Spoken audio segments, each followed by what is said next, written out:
المستمعين الأكارم وأبعد الله عنكم شر هذا الوباء والبلاء، إنه سميع مجيب.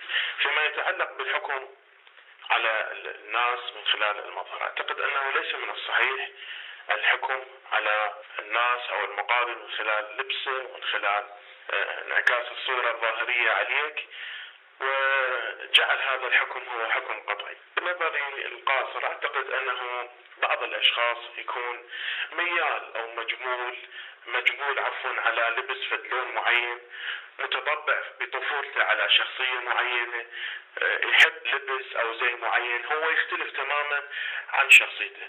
الشيء اللي أعتقد أنه هو صحيح وما ورد عن سيد البلغاء أنه الإنسان مخبوء تحت لسانه، يعني متى ما تكلم عرف. أعتقد أنه الحكم على الإنسان أو الشخصية المقابلة من خلال معاشرته، من خلال ثقافته، من خلال فكره، من خلال كلامه، من خلال أفعاله اللي تنعكس على مواقف معينة، كما يقول أحد كبار القوم والذين نتعلم من عندهم وحجازنا أنه الإنسان إذا أنت عاشرت 100 سنة كأن يكون أخوك، ما راح تعرف انفعالاته ومعدنه الحقيقي مهما كانت الظروف، مهما كانت الأوضاع، ما راح تحكم على هذا الشخص بأنه له صفات معينة وكذا، باعتبار أن الإنسان مختلف الانفعالات حسب الظرف الواقعي.